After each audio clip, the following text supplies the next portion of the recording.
Welcome back to TBRD. This week on the vlog, I am on the range. Well, my makeshift range here, and I'm accepting Dynarider 91's challenge to keep my skills sharp.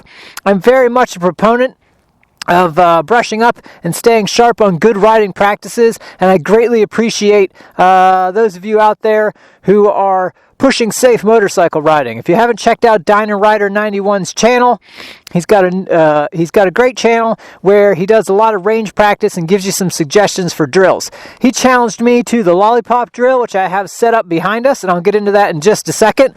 I'm going to run through that drill, and then I'm going to set up another drill to throw back at Dynarider 91. If you're watching this video, I challenge you, get out here.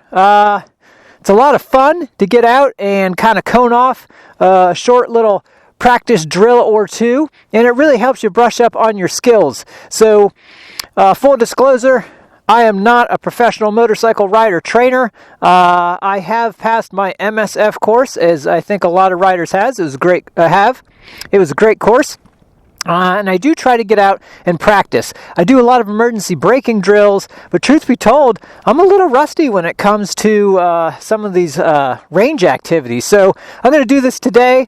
Then I'm going to try to do a second drill, which I'll throw back to Dynarider. And then at the end, maybe we'll have a little bit of fun and see how tight we can turn around in a circle around a cone. All right, let's get at it. All right, a lot of these range drills are about control, specifically control your clutch, friction zone, and when you're doing slow speed maneuvers, especially on these bigger bikes, it's all about understanding your friction zone and having good control over that and using your rear brake. I'm never going to touch my front brake. Well, ideally, I'm never going to touch my front brake. We're going to use the friction zone and the clutch to control our speed. I've got my cones set up here at 15 feet in an offset weave. I've got them about 4 feet wide in terms of the weave. And then there's a big circle down at the end, much bigger than I'll need, but that is how the drill is set up, which I'll have a picture on the vlog here, and you can check out how Dynarider completed it. He also has a picture on his vlog. So let's get at it and give this a try. We're going to enter this from the left side. We're going to do the weave, do the circle, and then turn back and come back around. Let's see how it goes here, all right? Alright, so it's all about the friction zone. I've got a pretty tight, like I said, I've got my cones at 15 feet, no big deal. You want your head up range, kind of looking where you're going. When I get into this circle, I got my RPMs up, I'm going to turn all the way around, look where I'm going. Very good, very easy there. Going to control my speed with the friction zone. You'll hear the engine. I like to keep power on tap. Head up, I'm going real slow. There we go. Excellent. It's been a while, but that was pretty good. Went pretty smooth. Oh no, man down, camera down. All right, let's do another weave here, shall we?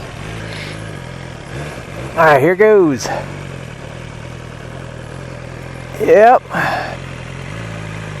Just controlling this with the rear brake and the clutch and the friction zone.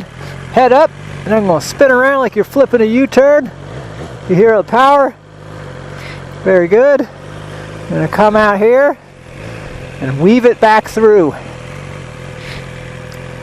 Bike's going real slow, nice and easy. I'm just using that friction zone. There it is. All right, very good. All right, one more time. Let's go through that nice and easy.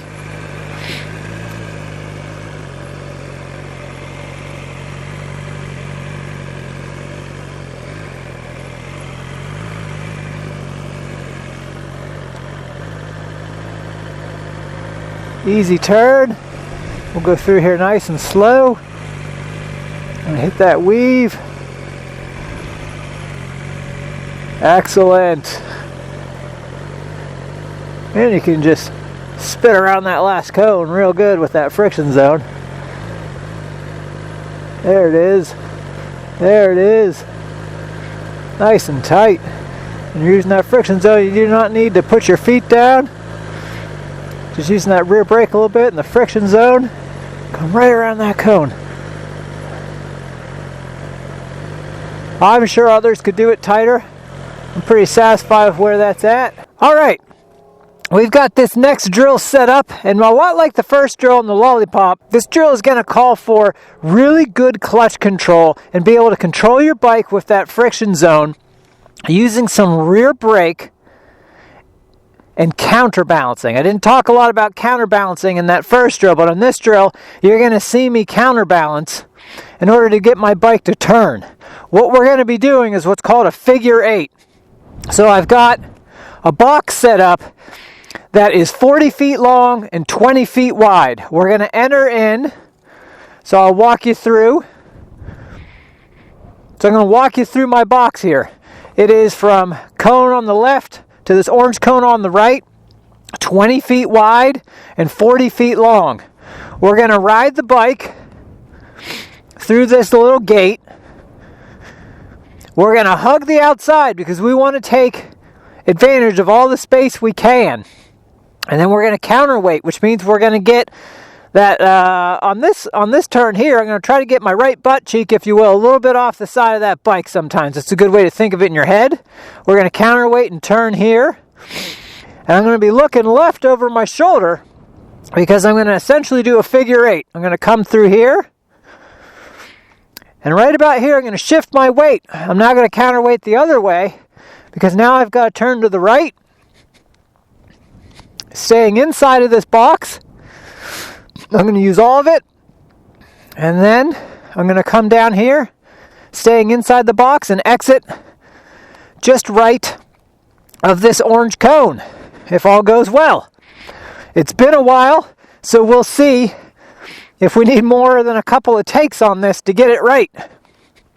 Again, I'm not a professional rider or a professional rider training, and most of you probably aren't either. We need to be practicing these skills. So, Dyna Rider, this challenge is coming back your way. Let's practice our figure 8s. Alright, so here we go. We're going to enter through the gate, stay on the outside of my box, and then we're going to try to do a figure 8 inside of the box using counterweight and great clutch control and a little bit of rear brake. We'll see if we get it right. It has been a while. If not, we'll just do a couple takes at it. That's why we're out here practicing. There is no foul. If you miss, you just drive into the runoff. Try it again. That's why you practice. Alright, first try. Let's see how we do. Alright, so I'm counterweighting to the right. Now look where I'm going. Oh, I already shot this one, I can tell. Let's see if we can save it, though. Let's counterweight. I think we can salvage it. Look out the exit. There we go. Little rusty, but not bad for first try. Let's try that again, see if we can do it a little more clean. It's all about looking where you're going. Good control of that friction zone. Alright, let's try it again. I didn't have enough power there first time. Alright.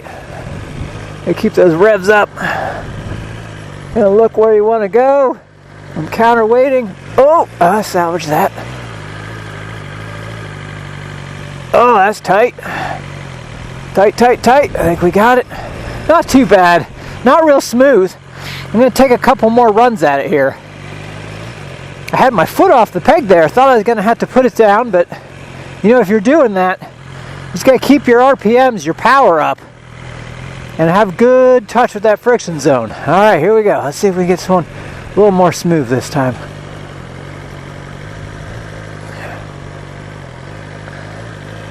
There we go.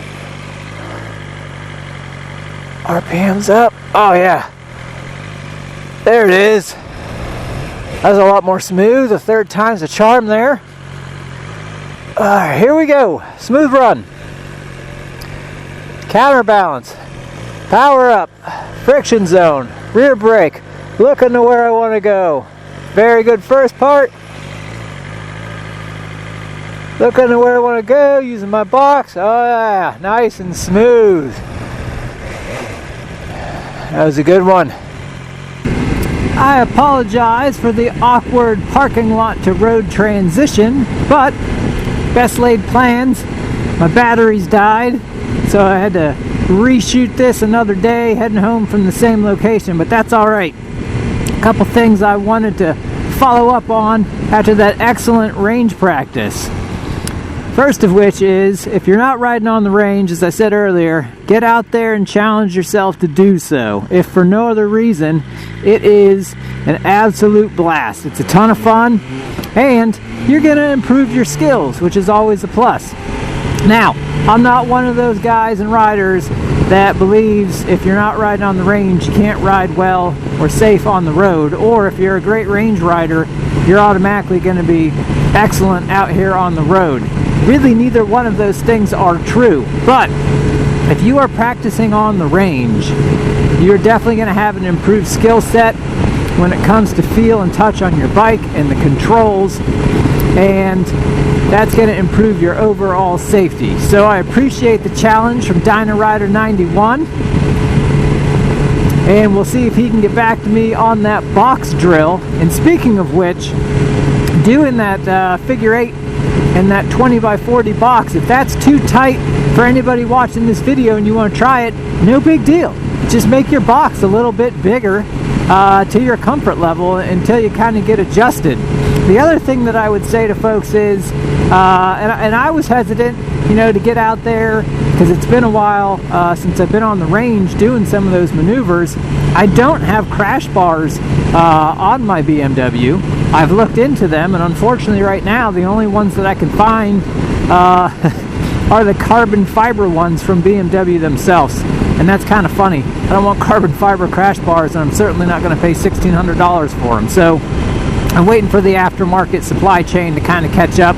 There's some great products out there for the earlier versions of this bike. So I do recommend, if you're going to be practicing these drills, that you have some sort of crash protection. It's not necessary, but you'll save yourself the heartache and the headache if you have a low speed drop, or if you're standing still and you drop it, which these things can happen. So something to consider. But I hope you enjoyed the video. Dyna Rider 91, I'm looking forward to your response on your 20x40 if you elect to do that drill, or maybe you'll elect to do a different one, which is totally great too. So thank you for the challenge, Dyna Rider 91. If you guys haven't checked out his channel, it is linked below. I hope that you have a chance to get out in the range and practice some of these skills yourself. As always, I would ask, if you are a liker of the content, if you will, that I'm putting out there, go ahead and hit that like button. More importantly, leave me a comment. I'll be sure to get back to you, and consider hitting that notification bell and subscribe button. It is greatly appreciated. As I like to say, keep the throttle back, the rubber down, and enjoy the ride.